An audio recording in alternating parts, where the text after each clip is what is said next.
Estamos aqui com o nosso podcast Criando Asas, junto com a Luana, junto com o meu amigo Guilherme hoje. Queria que vocês não esquecessem para a gente começar.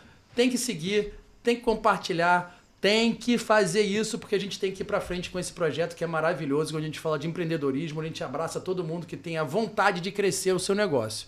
Hoje eu estou com o meu amigo aqui, o Guilherme Miziara, professor de comunicação, o craque dessa área. Quero saber por que comunicação, Guilherme?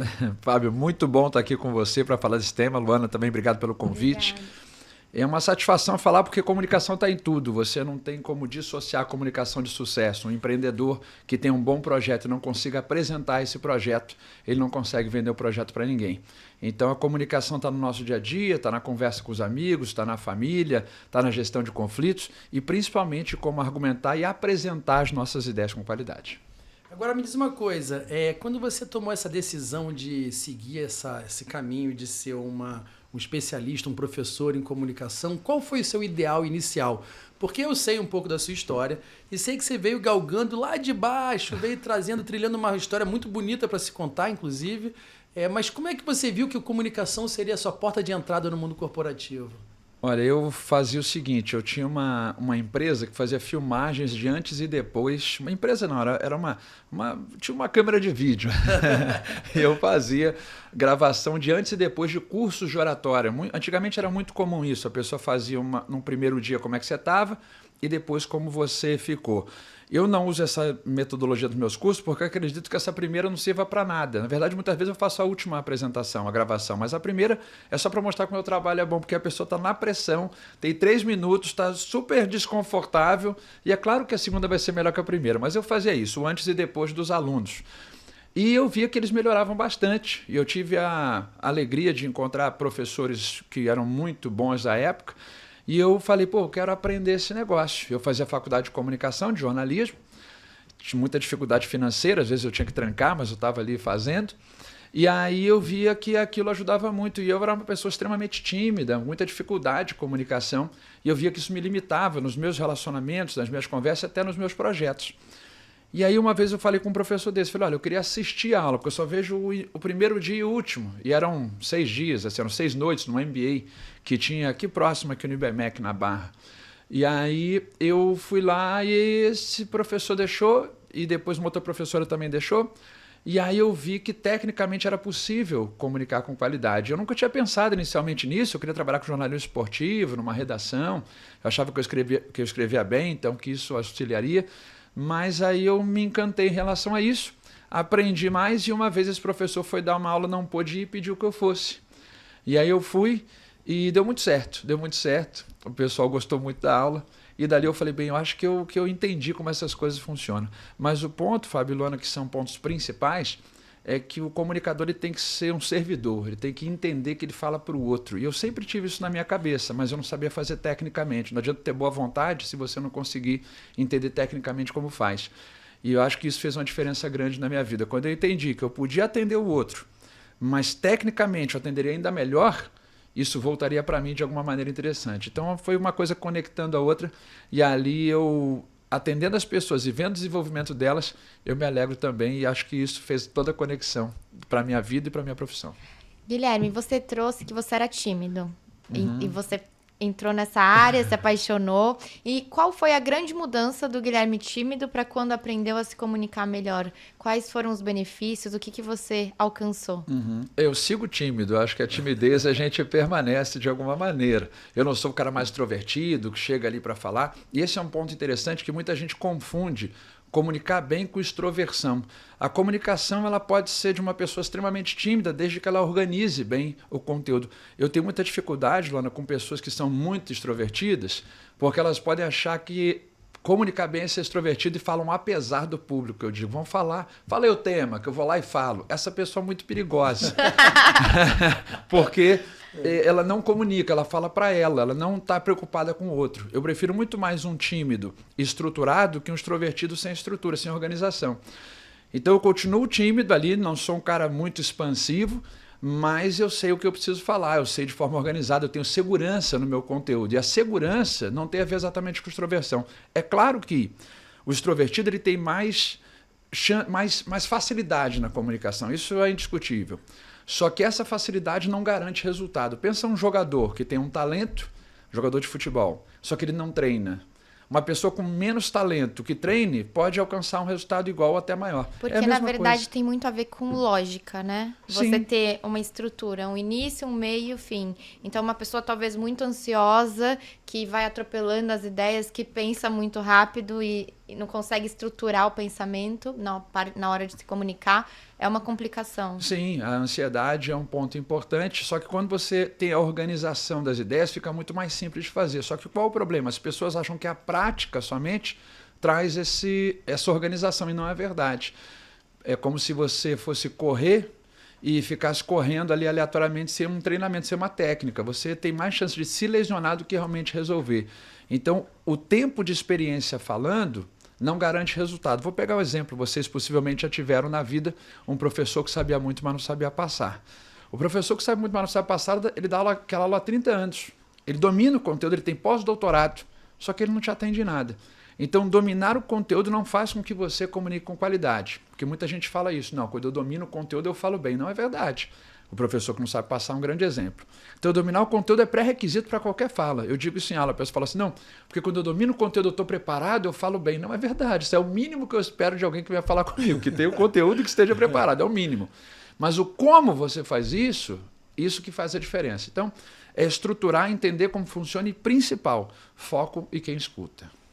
Quais são os 3 pontos principais, assim, ou os pontos principais, não precisamos dizer 3, do que você pratica e faz com que os outros te entendam?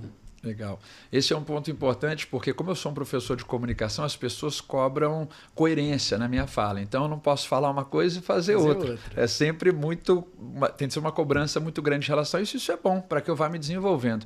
Eu costumo dizer, Fábio, que não existem apresentações perfeitas. Existem apresentações com poucos ruídos. Importante. Porque se você quiser ser perfeito o tempo inteiro, vai ser uma frustração. Então, assim, dos pontos que existem muitos elementos, e eu vou pegar aqui 3 ou alguns deles ali, porque as pessoas elas falham sem querer. Esse é o grande lance que eu falo na minha aula, dos meus treinamentos, é que as pessoas falham sem querer. Ninguém quer comunicar mal de propósito. A pessoa que comunica, ela tem sempre uma intenção positiva. Um professor que sabe muito, mas não sabe passar, ele não sai de casa para dar uma aula ruim.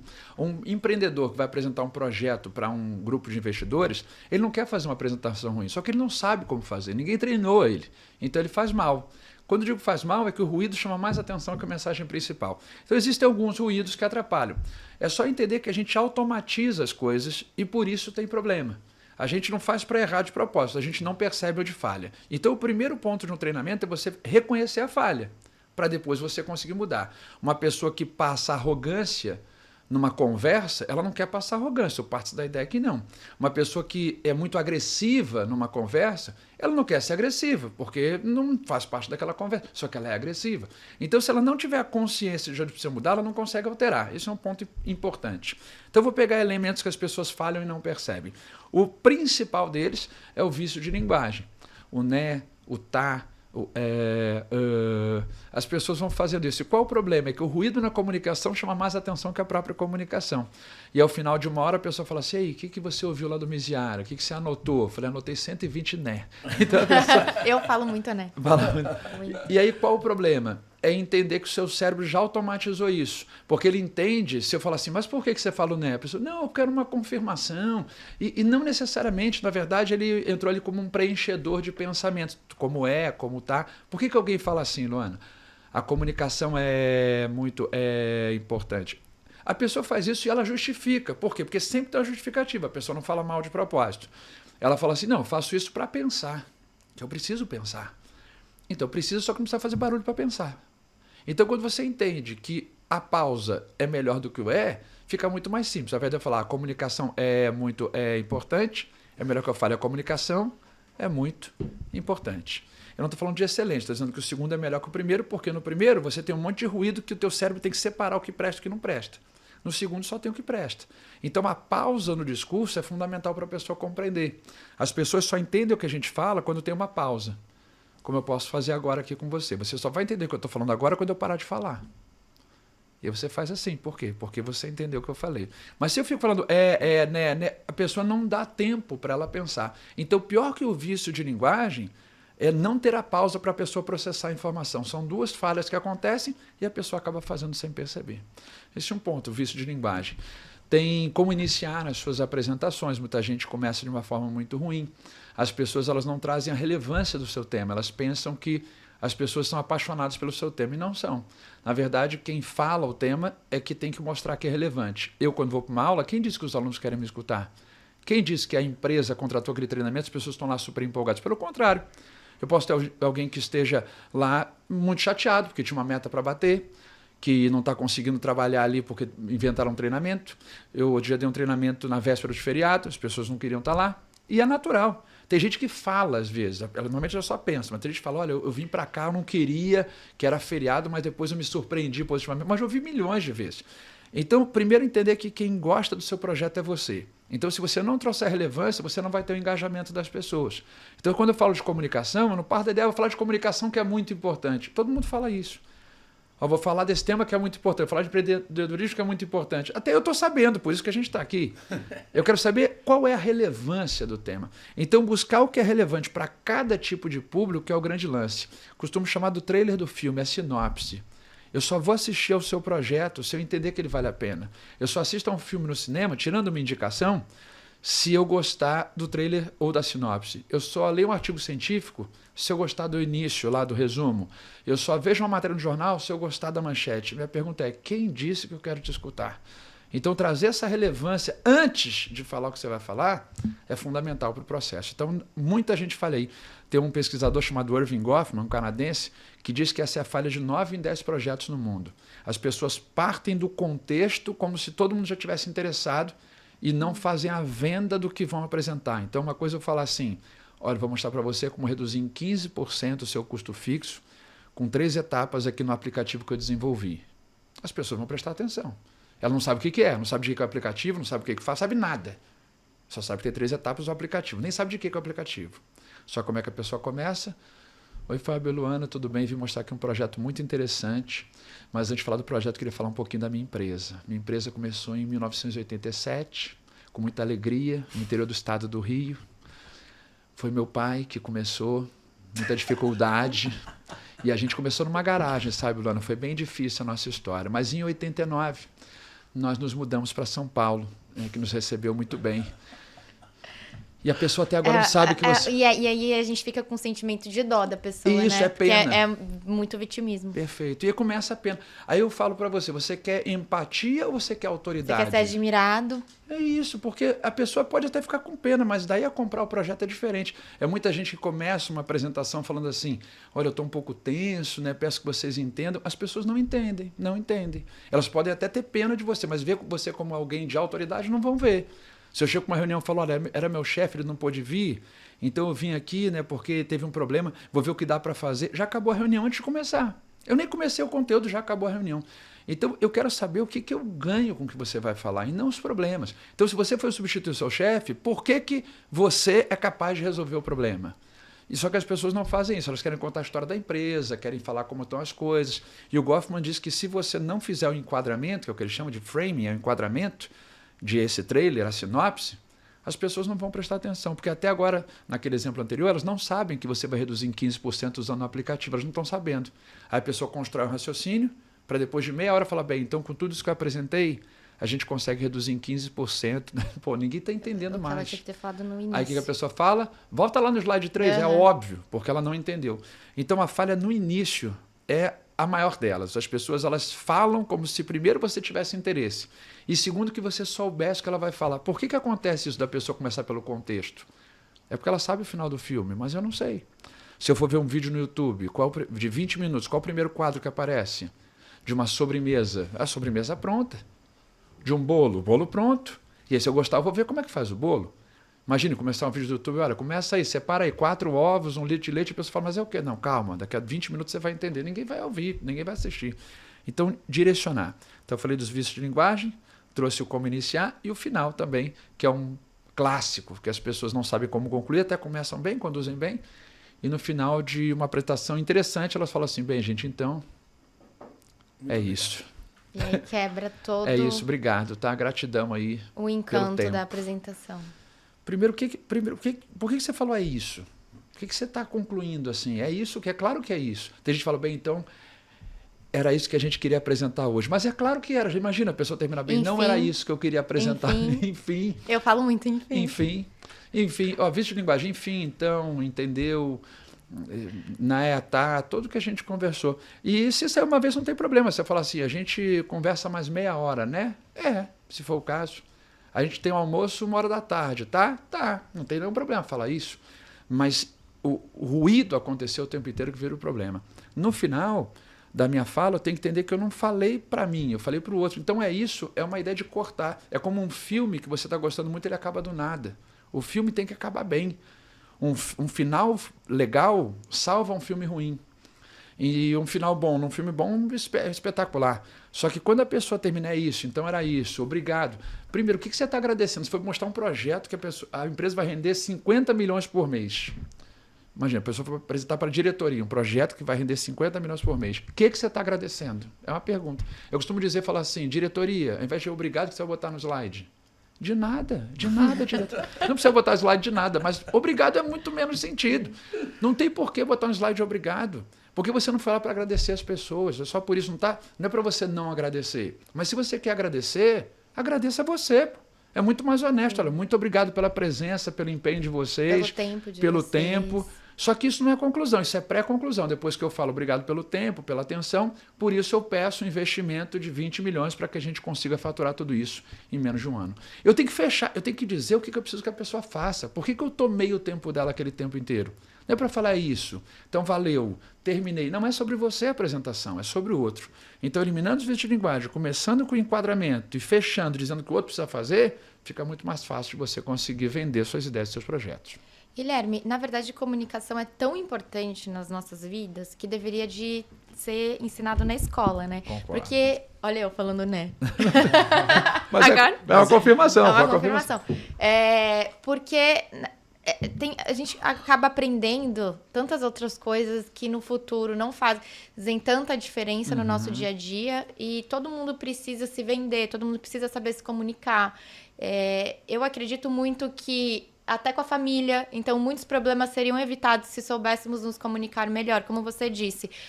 Tá falando de uma forma mais arrogante. Então, quanto que o nosso meio influencia sem a gente perceber a forma como a gente fala. Então, por exemplo, na minha casa, as pessoas gritam umas com as outras, falam alto, um exemplo. E isso, para mim, já é normal. Então, quando eu vou fazer uma apresentação, eu levo o que funciona na minha casa para a apresentação, para a empresa. Então, quanto o nosso meio influencia, e muitas pessoas que acham que se comunicam bem, na verdade, precisariam, né, da sua aula, enfim, passar por um treinamento, porque não percebem, acham que sempre foi isso que funcionou e é isso que vai continuar funcionando. O meio influencia muito, essa sua questão é muito interessante para a gente pensar, porque, primeiro, esse ponto que você trouxe, que as pessoas acham que sabem fazer. Isso em qualquer área. Se você fala, jogo futebol, o cara, também. O amigo meu falou, era para eu ser jogador profissional. Eu falei, por quê? Ele falou, eu jogava bola todo dia. Eu falei, em qual clube? Ele falou, não, na rua, pô. Eu falei, tu não era jogador profissional, cara. Tu era um peladeiro, cara. Não, mas jogava 8 horas por dia, mas tu não sabia nada. Então a pessoa acha que porque ela joga 8 horas por dia, ela é tão ignorante no tema que ela acha que sabe. Eu fiz uma vez uma instituição, já volto ao cenário que você trouxe, para treinar professores numa instituição. Eu trabalho com algumas instituições de renome. Vou pegar exemplo, Fundação Getúlio Vargas, IBMEC, COPEAD, já fiz treinamentos, a UF, a Federal Fluminense, onde eu fiz meu mestrado também, já treinei professores dessas instituições. E uma vez abriu para uma instituição específica, eu não vou mencionar, que só vou falar quando for bom eu dou o nome, quando não for não dou o nome. E aí abriu inscrição para um curso de professores, para treinar isso. Eu não sei a matéria, não sei matemática financeira, mas consigo mostrar como você pode dar uma aula tranquila para o aluno gostar e você se estressar menos. E eles abriram, gratuita, a instituição pagando, mais de 300 professores na instituição e tiveram 0 inscritos. Por que você acha que teve 0 inscritos? É porque a pessoa acha que não precisa mesmo. Ela acha que não precisa. Ela não fez porque ela é arrogante. Ela acha que não precisa. É mais do mesmo. Ela não acredita. Ou seja, se você não tem a consciência de que pode melhorar, você não vai melhorar. Se eu for fazer um treinamento de uma empresa e a diretoria achar que não precisa do treinamento, não há o que possa ser feito. Então, primeiro é ter a consciência de que as coisas podem ser melhores. Por mais que você seja bom. Eu canso de ouvir a pessoa falar assim, Não, Miziara, eu já faço palestra internacional, não preciso do seu curso. Eu falei, quem disse? Quem disse? Já fiz treinamento de deputado federal, que depois entrou como deputado federal. A pessoa achava que não precisava. Não, você precisa, se você quiser fazer mais coisas. Se você quiser continuar como deputado federal, o estadual está resolvido, você já conseguiu. Mas você quer estabilizar ali? Pode ser. A pessoa está satisfeita, não quer o desgaste? Pode ser. Mas primeiro tem que entender que pode ser melhor. Mesmo quem fala muito bem, eu tenho oportunidades, então vou parar de ler, vou parar de treinar. Depois da pandemia, a comunicação mudou muita coisa. 10 anos atrás não tinha o WhatsApp. Você comentou isso do grito. Quantas vezes a gente passa mensagem no WhatsApp para alguém que a pessoa entende de forma agressiva e não foi a nossa intenção? O WhatsApp tem um problema ainda maior porque não tem a forma, então a pessoa entende da forma que ela quiser. Hoje eu mandei, a pessoa falou assim, estou saindo para almoçar. Ela escreveu assim, estou saindo para almoçar. Eu falei, vai agora? Porque eu queria ir com a pessoa. Eu falei, vai agora? E a pessoa respondeu assim, agora você é meu chefe? Reclamou. O que ela entendeu, Luana? Ela falou assim, estou saindo para almoçar. Eu falei assim, vai agora? Ela. Exato, vai agora? Já? Como se eu falasse... Eu não falei, vai agora? Eu falei assim, vai agora? É com a mesma interrogação, é a mesma coisa. Então assim, você que vai fazer a consulta, e a pessoa entende assim, você que vai fazer a consulta? Não foi isso que eu falei, mas é sempre o pior. A pessoa na dúvida, ela se defende, é assim que funciona. Se liga alguém da escola do seu filho e fala assim, Luana, estou aqui com o seu filho, aqui é da escola, deixa eu te explicar o que aconteceu. Você já acha que é uma coisa ruim. É assim, a gente sempre se defende do pior. Então, na comunicação é a mesma coisa. Se eu não enquadrar, se eu não disser qual a parte importante. Então, no WhatsApp é a mesma coisa. Se o seu chefe manda, preciso falar com você, vem aqui na minha sala. É sempre alguma coisa ruim na sua cabeça, por mais que não seja. Então, o que você tem feito pensando no outro? Não é sobre você, a comunicação sobre o outro. E pegando o meio, é você entender que o meio realmente influencia, mas que existem outras maneiras de você pensar o mundo, do que falar, não, mas gritar é importante para a pessoa ouvir. Então, sempre tem uma justificativa positiva. Não, eu fecho o rosto para mostrar que eu quero que as pessoas engajem. Mas está passando agressividade, não está passando seriedade. Eu fiz o treinamento um tempo atrás do Rodrigo Minotauro, que é um lutador, e o irmão dele, o Rogério Minotauro. O Minotauro começou a fazer comentários na televisão, e uma expressão muito fechada. As pessoas falaram, uma expressão meio antipática. E aí, de muita coisa que eu conversei com ele, é que ele tinha que começar sorrindo. De muitas coisas que a gente conversou. Aí começar, olá, boa noite. É claro, porque agora alivia. Ele nunca vai ser o cara mais simpático da televisão, mas não precisa ser o mais agressivo. E ele está num canal de luta, um lutador. Então, assim, as pessoas acharam muito duro. Então, veja como isso funciona. Eu vou pegar um exemplo que você falou do meio, só para complementar esse ponto. Eu trabalho com muitos grupos de mulheres, turmas 100% de mulheres. E olha como me influencia não só na casa, empresas de engenharia, onde normalmente é um público muito masculino. A mulher, e tive vários relatos nesse sentido, ela acaba querendo ser mais dura e acaba ficando agressiva para uma coisa que não é a intenção. Só que no início, de repente, precisa, mas será que precisa seguir assim a carreira inteira? E eu estava conversando já no grupo desse, de uma empresa que é muito parceira minha, e aí eu falei assim, vamos lá, mulheres, quantas lideranças femininas vocês já tiveram aqui na empresa? Que elas estavam falando assim, não, que me entendem às vezes como mais agressiva, eu sou muito dura, que o meio assim foi... Quantas lideranças femininas? 0. E aí uma delas ainda falou assim, pô, e se fosse feminina teria sido moldado por uma masculina, né? Eu falei, isso mesmo. Então a pessoa fecha a cara para não ser assediado, para não ter nada assim para mostrar que manda. Só que tem uma hora que isso pesa, que não precisa mais. Você agora consegue conciliar. Então, vai seguindo. Se alguém não fala, olha, você não está passando firmeza, você está passando agressividade. Mas quem é que vai falar isso para a liderança? É difícil. Então, ter a consciência é fundamental. E aí você pode ver com um amigo seu, pode ver com alguém próximo. Eu tive agora com o pessoal da OAB Nacional, e aí uma das pessoas falou que fez um vídeo para falar uma coisa legal e parecia que a pessoa estava brigando. A pessoa me falou isso. Aí eu falei, caramba. E olha que interessante como isso é. A pessoa não quis, eu quis falar um negócio legal, só que passou uma coisa como se estivesse brigando. Então, se a pessoa não se olhasse, ela não ia entender que isso é um problema, porque ela não fez para ser agressiva, não fez mesmo, uma pessoa super simpática, mas passa isso. Então, o meio influencia e, mais do que o meio, a consciência de que acontece vai fazer com que você primeiro perceba e depois você tenha a oportunidade de alterar. Quando você estava conversando com a gente, são 2 pontos. O primeiro é quando você estava conversando com a gente um pouco antes da gente começar, você acabou dizendo sobre uma outra vertente que você atua, que é uma vertente que me encanta bastante, que é a vertente de negociação. O quanto estar distante do objeto de negociação é importante?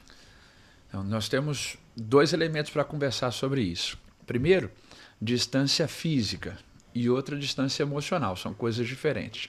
Sempre que eu puder, na área de comunicação, de negociação, eu estou há 15 anos, comunicação há 18, negociação há 15. Quanto mais próximo fisicamente, mais chance das coisas acontecerem bem. Pensa, de repente, Fábio, alguém te mandou uma mensagem para o WhatsApp mais agressiva. Você vai falar com a pessoa, ela não está mais assim. Mesmo que fosse agressiva, ela falou assim, não vou fazer. Quando você vem no tete a tete, a pessoa já alivia, é diferente. Não estou falando de ser homem, de ser... Não, estou falando da pessoa que eu falo assim, não, isso aqui eu não aceito. Falo, não, isso aqui... Aí quando ela vem, eu falo, opa, não, isso aqui é melhor não. Então, assim, fisicamente... As pessoas, elas são menos agressivas. Elas são menos agressivas. Diz que o teclado, as pessoas são... A internet tem muito isso, as redes sociais, a pessoa... Nossa, que vestido horrível. O escudo da tela. O escudo da tela. Você não vai falar com alguém e chegar assim, nossa, que vestido horrível na cara da pessoa. Mas na internet a pessoa fala. Pô, os meus conteúdos têm muita coisa legal, meus alunos são muito, muito gentis.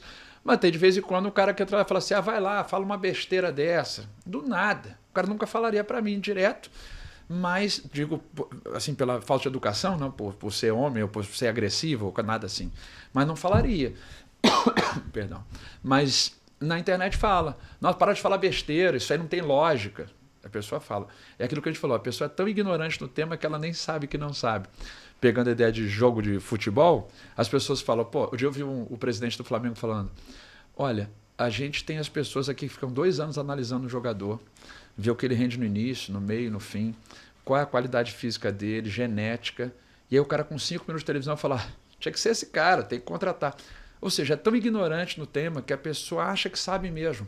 Isso tem um nome chamado efeito Dunning-Kruger, que quanto mais ignorante você é no tema, mais você acha que domina. Isso aí, se fosse comigo, ia chegar a resolver. Eu só penso assim. Essa história do Dunning-Kruger, sabe qual é essa história do Dunning-Kruger? É o do... Fica à vontade. É o do rapaz que entra no banco.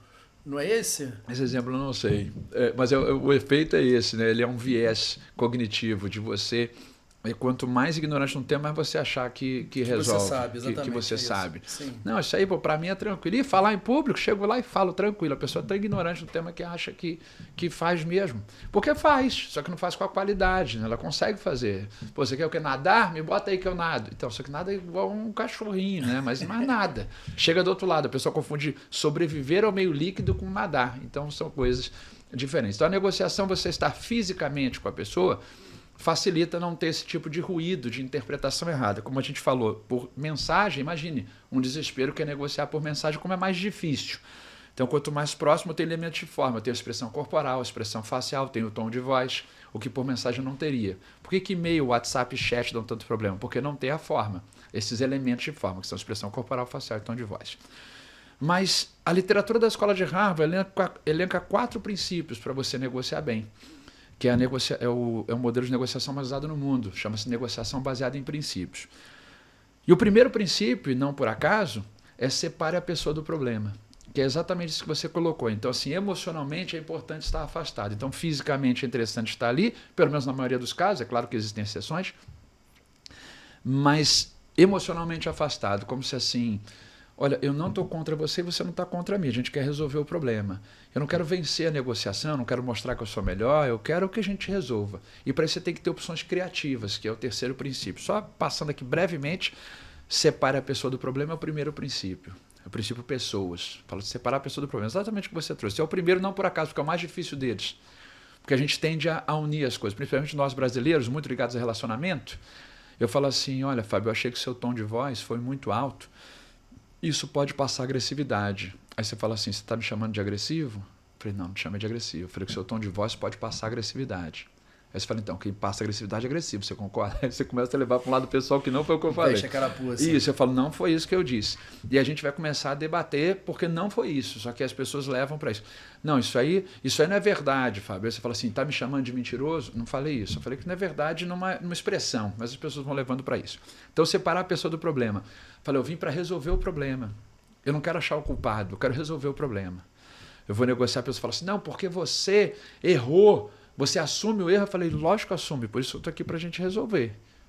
E a pessoa não espera isso, porque ela quer que eu fale que eu não errei. E aí fica nessa... Então, separa a pessoa do problema, eu não sou teu inimigo. Se atrasou, me entrega. Atrasou, não queria atrasar. Mas já que atrasou, como é que a gente vai resolver? Não, mas não podia atrasar então, mas atrasou. Dado que atrasou, como é que a gente resolve? Como se assim, nada pessoal, eu não tenho intenção de lesar meu parceiro, eu quero resolver. E ele já estava para o segundo princípio, chamado interesses. O segundo princípio, interesse, então primeiro separar a pessoa do problema, princípio pessoa, princípio interesse, fala de você buscar os interesses por trás da posição, buscar objetivos comuns, ou seja, posição em negociação é o que a pessoa diz. Interesse é por que ela diz. Então buscar o porquê por trás do quê. Se eu falo assim, olha, não vou poder ficar aqui até tal hora. Aí você fala, por quê?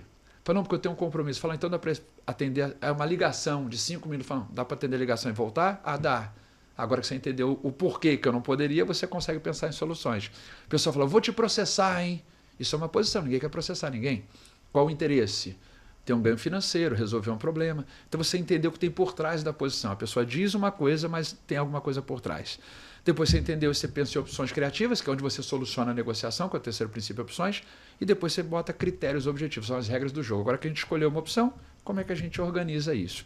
Então, tudo começa no primeiro princípio, separar a pessoa do problema. Não estou contra você. E como é que a gente atinge o primeiro? Indo para o segundo, buscando interesses comuns. Você fala assim, olha, você não me respondeu. Isso é uma posição. Não queria não te responder. Fala, como é que a gente resolve então? Fala, não, tinha que ter me respondido ontem. Então, não consegui mesmo. Como é que a gente resolve? E é difícil, porque falando assim é muito simples, mas a pessoa fala assim, não, porque é difícil falar com um cara que não responde nunca. E aí você fala assim, mas como é que eu posso te atender? Vários insights. Eu tô pensando aqui que deve ser muito difícil ser sua esposa, porque ela deve perder todas as discussões. Esse é um caso, né, que eu costumo comentar ela também, é que quando eu começo, minha esposa fala assim, não vem com tuas técnicazinhas não, que eu não sou teus alunos. E pronto. Não vem com técnico, não sou teus alunos, não começa. Desculpa. Muito difícil, você traz um argumento, ele já consegue calmamente, com controle emocional, te responder. Mas isso não é profissional, né? Quando a gente tá, até porque você não consegue ficar muito distante do objeto, né? Exatamente. Então, assim, relacionamentos conjugais, porque de repente, Lana, o pessoal vai ver e vai achar que eu resolvo esse tipo de problema, eu não consigo.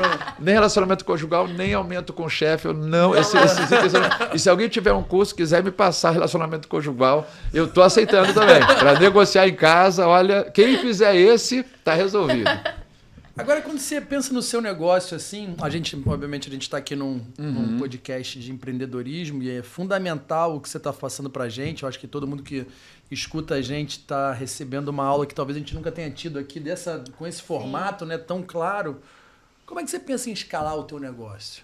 Então, o meu negócio, ele depende muito de mim. Ele é um negócio que depende muito de mim. Essa pergunta foi feita justamente por isso. Eu penso o seguinte, Fabiana, eu tenho muita dificuldade em escalar e eu tenho um pensamento que eu não sei se eu quero escalar. Então, assim, é uma coisa importante.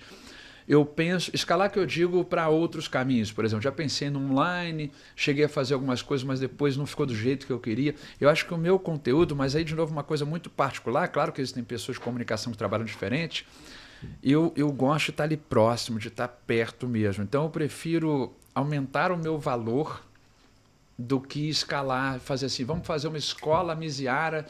Não é o meu pensamento, não sei se eu amanhã posso mudar, mas hoje eu tenho dificuldade de acreditar nisso. Quando a pessoa fala assim, pô, fui fazer um curso de comunicação, eu falo assim, quem era o professor? A pessoa, não, foi na escola tal, eu falei, mas quem era o professor? Eu falei, não sei. Eu falei, então não dá para mim. Hoje eu não aceito a pessoa falar com alguém que eu nem sei quem vai ser. Você vai num dentista, você vai fazer o seu cabelo, imagina você tem uma pessoa que você confie.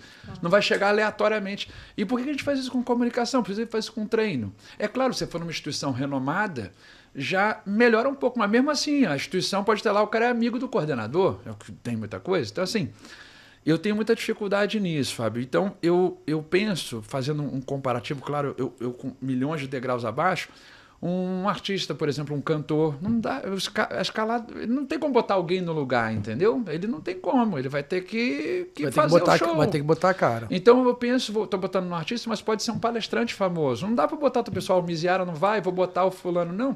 E os meus alunos e os meus contratantes me pedem que seja eu. E eu quero que siga assim.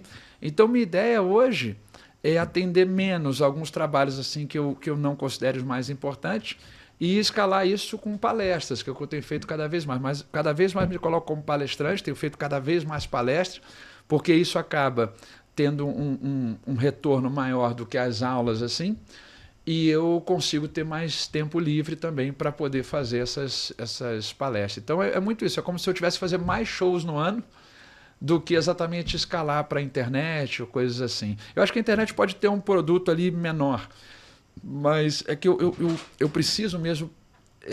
não consigo fazer robôs, sabe? Eu preciso entender. Então, se eu fosse com o Fábio e Luana, eu preciso entender qual é a característica. Eu não consigo pegar, faz isso e vai dar certo. Essas técnicas que falam, 3 dicas para você influenciar qualquer pessoa. Isso não existe. Isso não existe. Essas técnicas de negociação. Cara, Miziara, eu vi um negócio de negociação que se você apertar a mão da pessoa, botando a mão por cima assim, mostra que você que tem o poder. Eu falei, para de palhaçada. Que se você sentar com a cadeira isso, mais a cadeira alta, mais alta, você aí vai fala, então, já chegar com um isso. poder maior. Para que estudar a escola de Harvard se você pode botar a cadeira mais alta, né? Bota a cadeira 2 metros, pronto, igual toda negociação. Então, é claro que esses elementos, você está falando de elementos que são ajuste fino, que vão, claro, se eu tiver mais altura, vão somar, mostra alguma coisa de poder, mas não dá para ser assim, sabe? Isso é quando a pessoa está no altíssimo nível. Esses detalhes vão fazendo a diferença. No nosso dia a dia isso é uma ilusão. Aí a pessoa fala, não, vê uma técnica de comunicação de você, se estiver muito nervoso, respirar 10 vezes. Eu falei, ó, respirar é sempre importante, não pare, não só 10 vezes, respira o resto da sua vida. Para. Aí a pessoa começa, não, agora eu vou respirar. Não é isso, cara. Se prepara, depois de respirar 10 vezes, é quando você está muito preparado, você vai respirar para oxigenar o cérebro. Mas se você não fez uma estrutura adequada, se você não sabe como fazer, se você não é treinado naquilo, vai passar vergonha. Então não é sobre isso, não é sobre você respirar 10 vezes. Isso aí é quando você está muito preparado e você vai fazer. Então a ideia da cadeira tem um fundamento, né? Você tem lá num palco, a pessoa está mais em cima, um juiz está na hora com os advogados está mais acima. Perfeito, é uma ideia de hierarquia. Mas não é isso que vai vencer uma negociação, não é isso que vai fazer um acordo, até porque se você vence a negociação e a outra pessoa se sente lesada, você não vai negociar mais. Então, essas técnicas, não, faça isso, faça aquilo, eu acho que homogeneiza muito. Eu tenho que ter dessas características. E é claro que eu dou aula palestra para 7 mil pessoas. Só que eu vou buscando ali com exemplos como é que eu posso atingir cada tipo de pessoa. Então eu não trago só o conceito, trago o conceito 3, 4 exemplos, porque possivelmente as pessoas vão ser impactadas. E o retorno que eu tenho dos meus alunos ou das pessoas que assistem a palestra é isso. Pô, os exemplos me ajudaram muito, isso aqui me auxiliou bastante. Por quê? Porque eu saio do conceito e eu começo a ver como ele pode aplicar de maneiras diferentes. Então escalar... Eu acho difícil, né? Estou aberto à oportunidade. Eu tive umas ideias, eu vou conversar contigo depois eu converso contigo. E a gente pensa, mas eu não penso para fazer... Que não é no digital, tá? A pessoa fala, não, fazer uma escola, Miziara. Eu não tenho interesse hoje... Qual é a sua idade? Eu estou com 46. Ah, tem muito chão para queimar ainda, tem. Mas daqui a pouco, quando chegar nos 60... Mas eu penso... Daqui a pouco não, daqui a muito tempo. Porque eu acho que esse é seu caminho, né? Seu caminho é dar aula, né? Você é um professor, realmente, é nato. Eu acredito mesmo que se eu conseguir atender mais pessoas com qualidade, isso me encanta, me traz essa motivação. Mas hoje, o que eu já vi assim, no digital das coisas, foram coisas muito, muito ruins. Assim. Eu acho que é muito... As pessoas no digital estão muito pensando em ganhar dinheiro e não em desenvolver pessoas. Eu acho que você pode ganhar dinheiro desenvolvendo pessoas, não tem nenhum problema com uma pessoa ficar bilionária. Mas manipulação, é o cara falar no final, fiz um pitch que vendeu, não sei o que lá. Eu não quero fazer isso, sabe? Eu acho ridículo. Eu vi um vídeo que o cara estava falando e o cara reproduzindo isso. Eu achei isso um absurdo. O cara falava assim, não, fala agora que alguma coisa tocou teu coração. O cara lá no palco, assim, com um ponto. Gente, tocou o coração. Pô, isso é ridículo. O cara postar isso para mim é inaceitável. É inaceitável. Porque ele não está treinando. Eu quero, não, olha, hoje teu pitch vai ser mais emocional. Você vai falar assim, ó, segunda-feira você vai voltar para casa. Você vai voltar para o trabalho.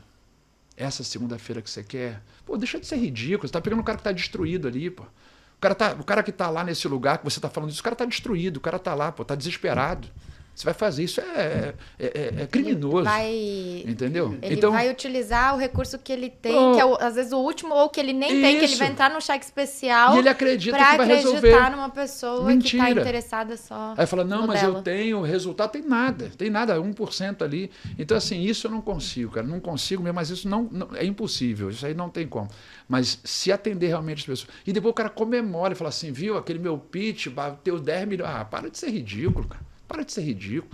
Então, assim, isso me incomoda muito. E é o que mais tem hoje na internet. O cara tirar uma onda de que conseguiu vender ali para pessoas que estão desesperadas, estão quebradas emocionalmente, estão num país com muita dificuldade como o Brasil, ou empreenderam e quebraram, e a pessoa está lá, é a última salvação. O cara fala isso, pô, cara, você está desesperado. Exatamente. É como se isso pode ser aplicado, e sem entrar em nomes aqui, numa igreja, também é a mesma coisa. Se a pessoa faz isso com uma intenção, tem muita igreja que ajuda um monte de gente, coisa muito honesta, muito legal. Mas pô, você faz para tomar o dinheiro da pessoa... Pô, isso aí não existe. E tendo a consciência que você está Isso. fazendo algo que não é verdadeiro? E não é verdade. E não é do cara, não, você não vai usar esse discurso, não. Você vai falar isso. Vai falar de segunda-feira, o cara voltar pro trabalho. Se é esse que ele quer, ou ele quer viver uma vida nova. Pô, cara, isso é uma maldade, entendeu? Pessoas que estão 100% intelectualmente, que estão bem, não vão entrar nessa, entendeu? É porque é uma pessoa que está quebrada mesmo, emocionalmente, que eu digo. Então isso para mim é inaceitável, o cara postar isso com orgulho, isso para mim é mortal, assim. Então isso cara, eu não aceito. Você deu uma aula pra gente agora. E fica a dica fica, pras pessoas esse é um dos principais cortes desse nosso bate-papo. Agora, Guilherme, uma coisa que eu fiquei muito interessada, no caso do Minotouro, por exemplo, do Minotauro. Quanto tempo dura para você conseguir, por exemplo, no caso deles, quanto tempo durou para você poder desenvolvê-los? E como você desenvolver as pessoas sem mudar a personalidade? Então, eles são, né, mais durões, lutadores. Como desenvolver de uma forma que fique natural, que as pessoas não percebam, nossa, mudou totalmente a característica, tá forçado. Isso, esse é um cuidado muito grande, que é o que a gente vê muito acontecer. A pessoa fala, não, você tem que fazer assim. O cara fala, por quê? Porque tem. Porque a pessoa não tem repertório, ela tem que seguir a cartilha, ó, tem que fazer isso, tem que fazer aquilo. Não, eu tenho que entender o que é importante para o outro. Então, como é que eu faço esse trabalho individual? Eu vejo quais são as suas características principais e eu as potencializo. Você não vai mudar. Sempre que eu faço um treinamento individual, a pessoa fala assim, que eu não queria perder minha essência, sabe? Mas não vai perder, mas é o medo mesmo. Não vai ficar muito robótico? Eu falei, não, por quê? Porque a ideia é potencializar o que você já faz bem e equilibrar o que é ruim. Você não vai ser excelente naquilo que você não é bom. Então, assim, isso eu vou pegar do Minotouro e Minotauro. Eles nunca vão ser os caras mais simpáticos da televisão, porque não é a característica nem física. E nem querem ser. Pegando um paralelo, imagina o Minotouro e o Gustavo Kirten. O Gustavo Kirten vai ser sempre mais carismático, não tem como. Só que o Minotouro consegue passar mais credibilidade do que o Gustavo Kirten. Então o que eu vou trabalhar em cima dele? Credibilidade, força, imponência, sem ser arrogante. Então entender o que acontece. A pessoa mais simpática, qual o cuidado de não ficar boba? Mas nunca vai ser arrogante. Então como é que eu entendo isso? Então, para não dar errado, é potencializar o que a pessoa já faz bem e equilibrar aquilo que está ruim. Pensa, se você tiver você é muito boa em matemática e ruim em português, você não tem que contratar um professor particular de português, tem que contratar de matemática. Para você ser excelente em matemática, que ninguém vai te alcançar. E no português você tem que passar na média, porque senão você é reprovada de ano. É a mesma coisa. Se você é mais racional ou mais emocional, pensando no modelo de argumentação. Eu sou mais emocional que racional, se a gente pensar assim de forma estruturada. O meu racional é alto, mas o meu emocional é mais alto. Então eu tenho que ser excelente no emocional, porque o racional nunca vai conseguir me alcançar. E racional tem que chegar ali, tem que cumprir. Porque se eu só sou emocional e não sou racional, parece que é um monte de historinha numa aula. Ih, tá contando um monte de história. Se eu sou só racional e não sou emocional, é uma coisa muito técnica. Então eu tenho que equilibrar esses pontos. Mas é claro que eu vou pesar a mão naquilo que eu seja interessante, que eu seja bom.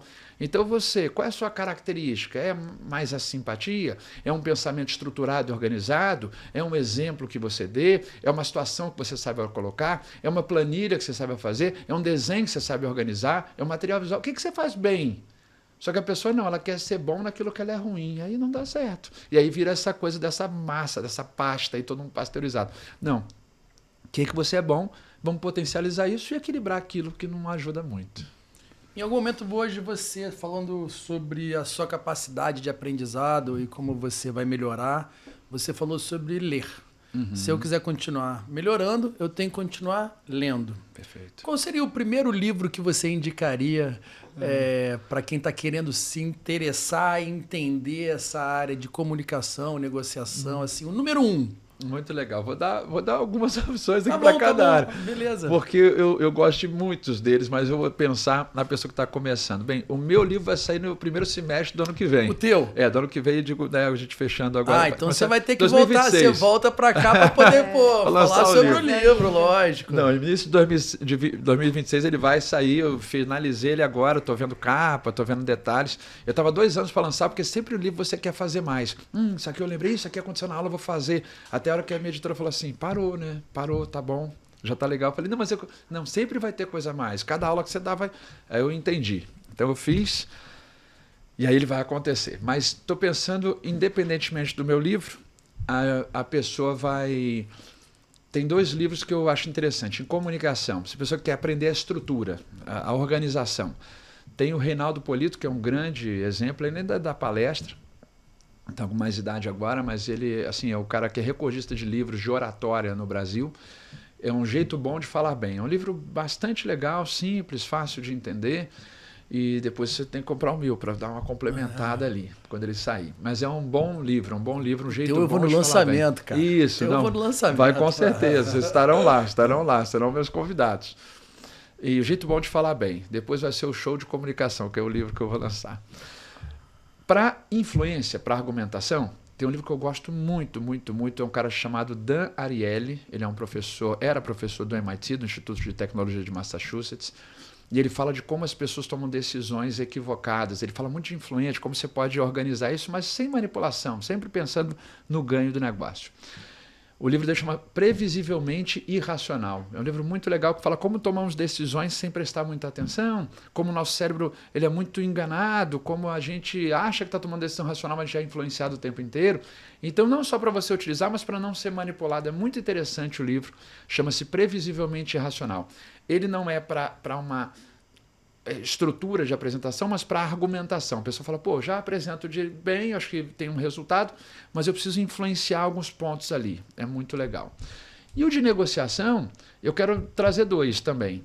O primeiro, que a pessoa que não leu nada assim tem que ler o livro da Escola de Harvard, que é o principal, chama Como Chegar ao Sim. É o livro base, ele é um livro fino, os exemplos são muito ligados aos Estados Unidos, mas assim, com boa vontade você consegue adequar, mas tem os princípios que eu falei, pessoas, interesses, opções e critérios, é a base de qualquer pessoa que quiser negociar esse livro. Como Chegar ao Sim, que é do William Ury, o Roger Fisher e Bruce Patton. São 3 professores que estão vivos ainda, né? Então de certa forma recente. Assim, recente tem bastante tempo, mas é o método mais usado hoje no mundo, principalmente para conflitos grandes. Como Chegar ao Sim. E o segundo é o Conversas Difíceis, que é um livro muito legal, muito legal. Esses livros que eu estou falando, eles são legais de ler também, não são livros técnicos, porque tem livros assim do Daniel Kahneman, que é o Rápido e Devagar, que é muito técnico, ele foi prêmio Nobel, então é bem chato de ler mesmo. Então não precisa ler esses livros, não precisa. Se você gostar muito, você vai ler. Do Kahneman é muito chato, assim, todo mundo que eu falei, que não é uma percepção minha, eu falo que você tem que ler quando estiver muito alegre, pra você ficar no estágio semi-depressivo, que ele é muito chato, assim, se você estiver triste, ler, você pode fazer uma besteira. Vai dormir. Isso, vai dormir, não. Então, o Conversa Difícil, que é do Bruce Patton, um dos autores do Como Chegar ao Sim, e ele bota ali conversas que são legais e como as pessoas fazem, como poderiam fazer. Ele traz um esquema muito legal. Então, resumindo aqui, tem um jeito bom de falar bem do Polito e tem o Previsivelmente Racional do Dan Ariely. Um para estrutura, outro para argumentação. E negociação, tem o Como Chegar ao Sim, que é como você resolver ali conflitos para chegar numa posição boa para todo mundo. E o Conversas Difíceis, que ele é legal ler primeiro Como Chegar ao Sim, ele é um livro fino, vale a pena investir nele primeiro, porque o Conversa Difícil traz algumas referências com base nisso, então é muito legal. E ele fala de como você busca ali opções, pensa em percepções, como você buscar opções criativas, atender as pessoas, argumentar de uma forma para a pessoa entender que está do lado dela e não contra. Então são livros que eu sempre recomendo e que qualquer um deles, se você comprar um deles, você já vai já vai avançar bastante na sua comunicação. Não vai ser o rei da comunicação, vai fazer shows, que nem as pessoas falam na internet, mas você estará... você você agora vai ser o cara mais influente do Brasil. Isso não vai acontecer, mas você vai ser uma pessoa com um nível mais avançado do que você está hoje, com um conteúdo extremamente interessante e prático. Agora, Guilherme, além da comunicação oral, é muito importante a comunicação visual, né? Então, a gente trouxe para você uma lembrança da Romanel. Obrigado. A Romanel é a marca que a gente representa, que a gente trabalha, né? A gente trabalha do grupo Rio Kogut. Estar bem vestido. Foi o primeiro que eu falei, cara. Estar bem vestido é muito importante também. Olha, para credibilidade. Nossa, obrigado, olha só. Muito obrigado. Obrigado legal, pela gentileza. legal. Quero que você muito obrigado. Aproveite. A gente tem uma expressão que a gente usa em Yiddish, né? Minha família é judia. A gente fala Sein gesund, que é use com saúde.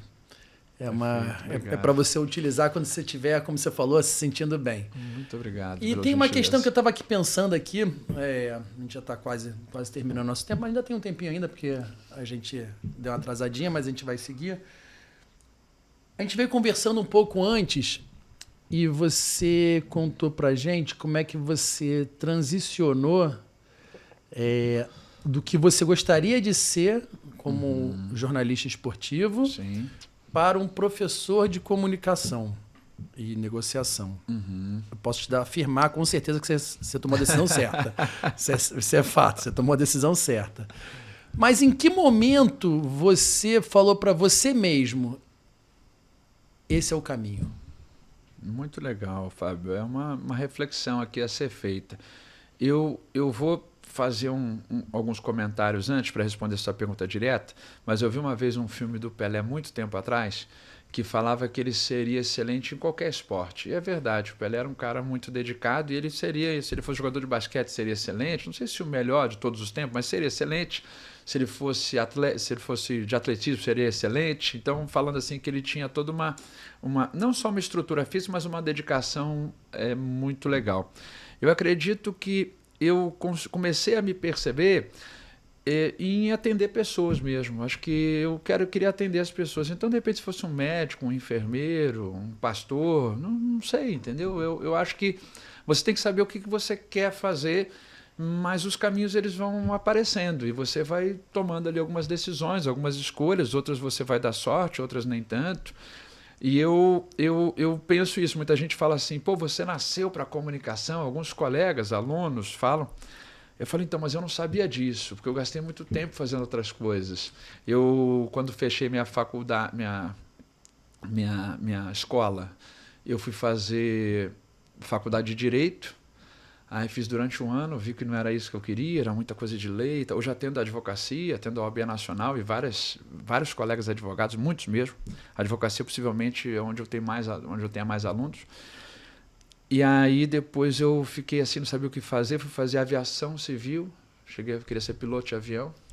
E aí fiz durante 2 anos, peguei um brevet de piloto privado, mas era muito caro fazer as aulas práticas, eu não tinha dinheiro para fazer, eu era tão ignorante no tema que eu não sabia, e então eu fiz uma faculdade de ciências aeronáuticas que tinha aqui, na Estácio, foi a primeira turma, só tinha no Rio Grande do Sul, foi a primeira turma do Rio eu fiz, e aí depois assim, falei, não é isso, não dá para pagar, e bem, não eram sonhos, os meus colegas de sala todos sabiam cada avião, o que fazia, na época da guerra, eu não sabia nada disso, eu só queria ser piloto, não entendia exatamente.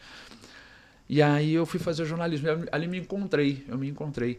Então, eu uni essa ideia de comunicar com atender as pessoas, e isso aí ficou muito legal para mim, e aí eu comecei a ver que eu realmente auxiliava, e até hoje eu recebo contato de alunos que foram meus alunos, sei lá, 15 anos atrás, 12 anos atrás, falo, pô, fiz a apresentação hoje e gostei, eu te recebi de um gerente geral da Boritec, da academia, falou, cara, eu tô te mandando essa mensagem, mas é só para te agradecer mesmo, assim, que eu tô muito feliz aqui, que eu fiz uma apresentação, lembrei de muita coisa que você falou, deu muito certo, tal, então essas coisas vão me tocando, muita gente manda mensagem para mim no Instagram, muita gente manda, fiz isso aqui, pô, tuas dicas foram fundamentais, agora mesmo estou em Belo Horizonte, eles vão fazer uma apresentação no final da semana, aí um monte de gente mandando mensagem, olha, obrigado, tal, pô, suas dicas foram fundamentais, então isso vai me estimulando, então pode ser como professor de comunicação, mas acredito que outra profissão que eu pudesse atender, eu acredito que eu seria igualmente satisfeito, eu sou muito feliz com o que eu faço,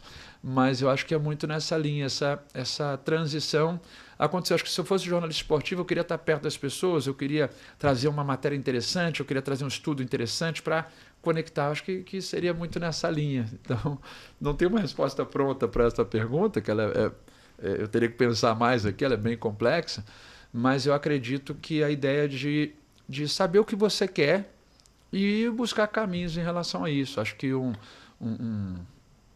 uma pessoa que por exemplo, quer empreender, ela, de repente, empreendedores que estão ali o tempo inteiro, de repente, muitos empreendedores começaram com um negócio, depois fizeram outro, né? Então, ela sabe que ela quer resolver uma dor das pessoas. Então, não foi aquela dor exatamente, mudou para outra. Então, às vezes, não se apaixonar tanto pelo projeto, em si pela dor, né? pela resolução do problema. Pelo resultado, e não ficar muito fixo nisso. Eu tinha resistência a fazer aula de negociação, quando eu comecei a comunicação, falei, não, tem que estudar mais e tal. E está tudo conectado. E no início eu falei, não, vou fazer só comunicação, e depois eu fui e vi que auxiliei muitas pessoas em relação a isso. E esse retorno que me dá essa alegria. Então, se for amanhã uma palestra para 100 mil pessoas, se fosse um show, se fosse, entendeu? Assim, não tem limite. Assim, a ideia é atender as pessoas e realmente que elas saiam melhores do que elas entraram. Se elas saírem melhor do que entrou, o meu trabalho foi bem feito. Ai, muito bacana. Cara, eu adorei. Foi uma grande aula. Deixa eu só fazer mais uma última pergunta, então, claro. Aqui, porque eu conheço o Guilherme um pouquinho, não muito, mas conheço. Sou pai, ele também é pai. Em casa com teu filho, cara, como é que você lida com essa comunicação? Porque você é uma pessoa calma, tranquila, e aí vai ter algum momento que a criança não vai fazer o que você quer. Como é que é essa última complexidade? Vamos lá. Esse calmo e tranquilo, que a minha esposa não escute isso. Eu não sei se ela concorda 100% com você, mas eu acredito que eu tenho Aline, um certo... ele é calmo e tranquilo, Aline, ele é. Eu acredito que eu tenho um certo controle emocional, de alguma forma, porque meu trabalho pede. Eu faço, às vezes, Fábio, para responder o que você está dizendo, eu trabalho com construtoras, onde eles têm algum problema mais grave e com os...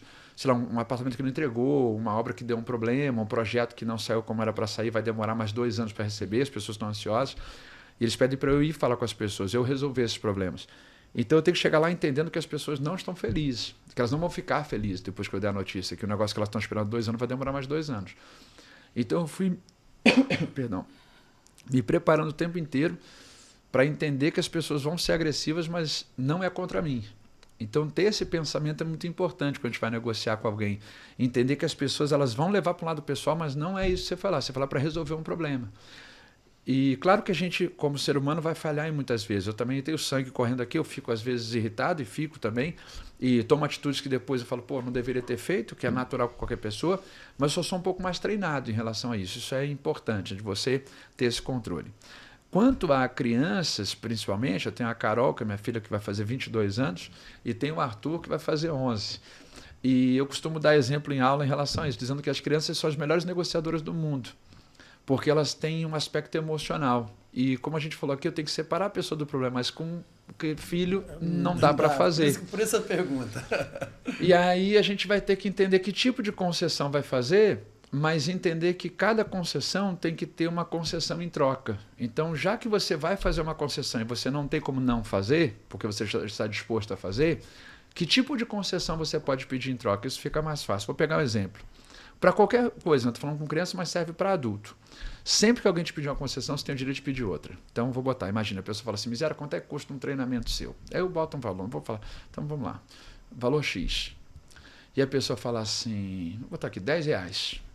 E a pessoa fala assim, posso pagar 5? Teoricamente isso não é viável.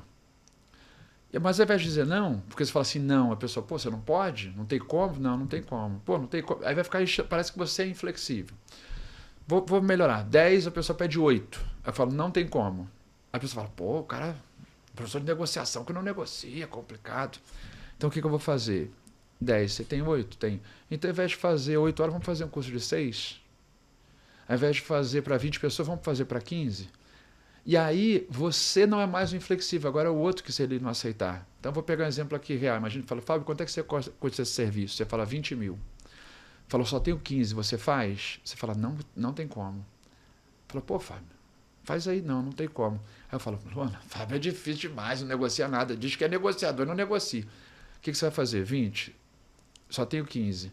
Você fala, então, miséria, tem como fazer com uma carga horária menor? Tem como você me pagar, então, antecipado? E aí, se eu falar nenhum dos dois não, você agora está livre para falar que não consegue. Fala, olha, então, eu entendo, mas a gente também tem essas limitações. Ou seja, agora o seu não é muito mais aceitável do que o anterior. Porque se eu falar que não, parece que é do conto. O aluno fala assim, prova é em duplo. O aluno fala, tem como ser em trio? Eu falo, não. Ele fala, que isso, professor? Professor de negociação que não negocia? Eu falei, não, não pode. Por quê, professor? Porque não pode. Vira, aí fala, miséria é inflexível. Mas se eu falo assim, prova em dupla. Professor, pode ser em trio? Gente, vou fazer o seguinte, já que vocês estão pedindo trio, a prova em dupla tem 5 questões, a prova em trio tem 8. Mas quem quiser fazer em trio pode fazer. E a pessoa fala, não, vou fazer em dupla mesmo, prefiro. É só para dizer que agora eu não sou mais inflexível. Então, sempre que eu pedir uma concessão em troca, a pessoa entende que eu estou disposto a negociar. Se vai, Luana vai fazer um investimento de 100 mil reais. O gerente fala, eu consigo 0,7 de retorno para você. Ela fala, consegue 1%? Ele fala, eu consigo se você botar 150 mil. Ela fala que eu não tenho. Acabou, eu não sou obrigado a fazer a concessão. Mas se ele fala não, ela fala, que é isso, vou procurar outro banco. É assim que funciona. E com criança é a mesma coisa. Você vai fazer concessões. Então, já que você vai fazer concessões, são 2 pontos importantes. Primeiro, que concessão você vai fazer que é pouco para você? Porque a gente costuma fazer uma concessão gigante e depois ele não ter reconhecimento. Então, a primeira concessão que é pouco para mim. A literatura fala que tem que ser pouco para mim e muito para você. Pouco desgaste para mim e percepção de qualidade alta para você. Então, no meu negócio, o que é? Eu dou uma palestra de 1 hora. Se a pessoa me pede desconto, eu falo, vou te dar mais meia hora de palestra. Para mim é pouco, para o meu cliente é muito. Então, o que é pouco para você e muito para o outro? Ao invés de 20 alunos, vou deixar você botar mais 5, vou deixar você botar 25 alunos. Para mim, é pouco. É uma concessão, mas é pouco. Para o meu cliente é muito. Então, o que é pouco para você e muito para o outro? E sempre que possível, pedir uma concessão em troca. Eu deixo botar 25, mas aí você paga antecipado. Você falou que vai demorar 60 dias, paga antes do treinamento. Se a pessoa fala não, eu tenho direito de falar não também. Então, com criança, a gente consegue trabalhar assim, mas a gente consegue levar para o mundo adulto também. É legal, muito bom, cara. Muito bom. Muito bacana. Papo, assim, pô, engrandecedor. Eu acho que você trouxe pra gente muito mais informação do que a gente esperava, né? Foi assim...